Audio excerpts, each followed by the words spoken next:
Good evening. The long-planned Turkish military operation in northeast Syria has been launched. Kurdish forces, which control the area, are reporting heavy airstrikes and the start of a ground offensive amid widespread panic.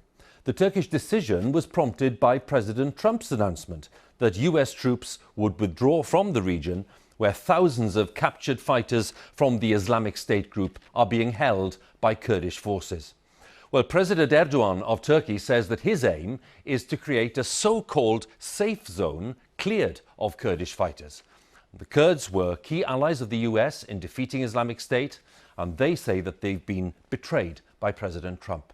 Tonight, Boris Johnson spoke to Mr. Trump, expressing concern about the risk of a humanitarian disaster in the region.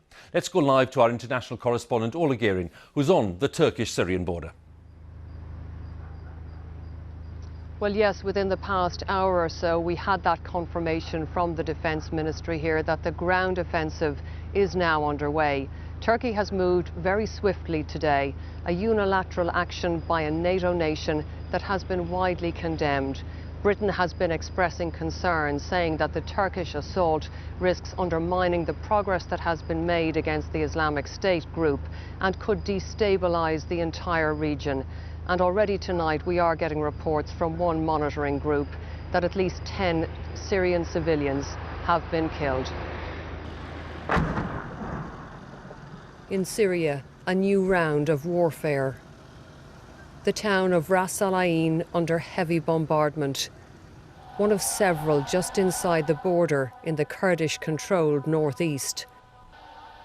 It's the start of a Turkish offensive that is alarming Europe, has been condemned by America and is bringing fresh instability to the Middle East. And once again, Syrian civilians forced to flee. A local journalist saw them go. Thousands of people immigrating to the south side. The Turkish army are shelling by mortars everywhere. From across the border in Turkey, we could see smoke rising in the town of Talabiyat. The BBC understands Turkish troops are now on the ground there. Well, here at the border, we have been seeing and hearing the opening salvos in Turkey's assault on northeastern Syria. In the last half an hour or so, we've heard mortar rounds and artillery fire, and there has been incoming mortar fire from Syria. President Erdogan is calling this Operation Peace Springs, but for civilians across the border on the Syrian side, this is going to feel like one more round of battle in an agonisingly long war. Turkey says the aim of this offensive is to create a safe zone along its border and allow 2 million Syrian refugees to go home. Today it was creating new ones. Ankara also wants to drive out Syrian Kurdish forces it views as terrorists. That area is needed for our safety and security for the Syrian refugees to go back to, so that they can go back to their normal lives, and there is no vacuum to be filled by any terrorist network, and also to make sure that Syria is not divided territorially. But Turkey's assault on the Kurds could be costly. They've been crucial in the fight against Islamic State and are holding 10,000 IS prisoners. Now they'll have to focus on resisting Turkey. Tonight at the border, rockets in the night sky. The invasion is well underway as worried nations look on. Orla, Guerin, BBC News, near the Turkey-Syria border. Well, Turkey's military operation and the change of US strategy that preceded it could have far-reaching implications for the region, which has been at the centre, of course, of the fight against the Islamic State group. Our Middle East editor, Jeremy Bowen, is here to look at the potential wider impact. Jeremy. Thanks, Hugh.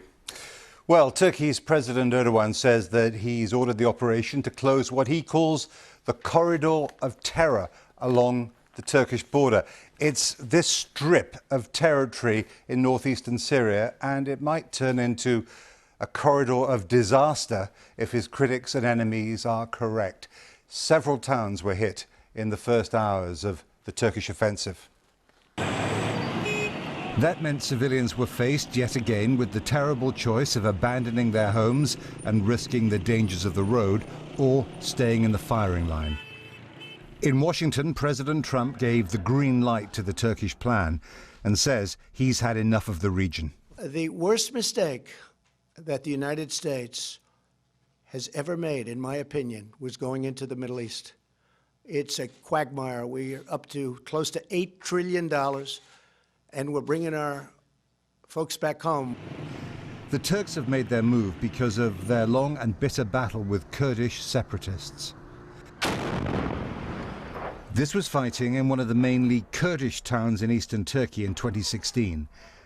For the Turks, the move into northeastern Syria is a continuation of that fight.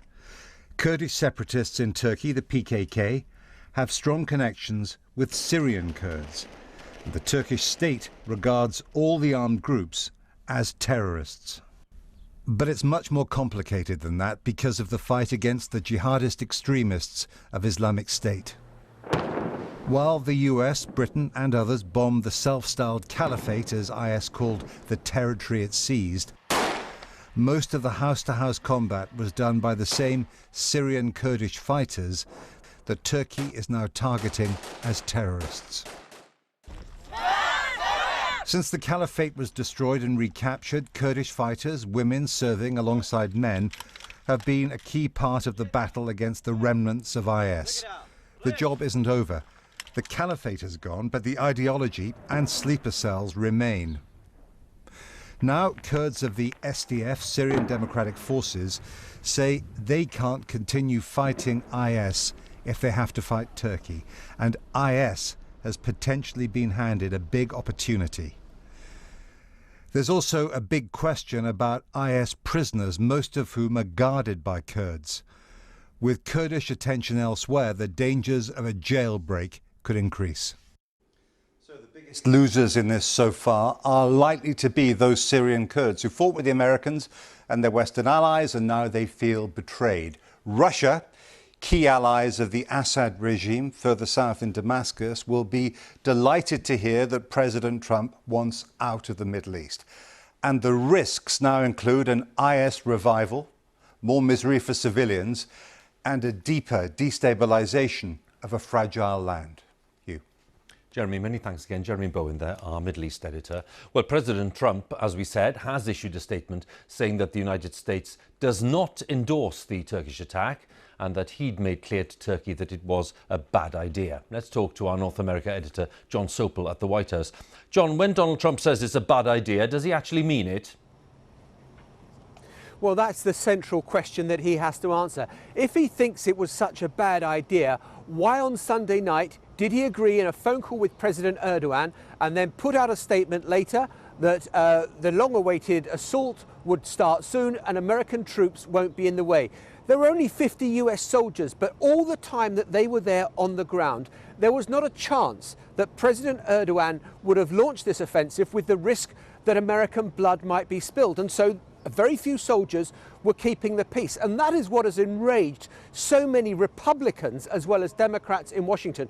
I've scoured social media to find supportive comments for what Donald Trump has done, and it's very difficult to find any. The talk is of betrayal. The talk is of what about our comrades in arms who fought with us? What happens to the prisoners? And also questions about the temperament of the president as well. What about the timing of this? What about consultation? Why has Donald Trump done this after one phone call and very little negotiation with his military chiefs? Now, in response to this hostility, Donald Trump has said, look, if President Erdogan goes too far, then America will act and flatten the Turkish economy. And one other quote from the president just a short time ago in the White House here, he said of the Kurds, apparently justifying why they didn't deserve total protection, they didn't help us in the Second World War, they didn't help us with Normandy.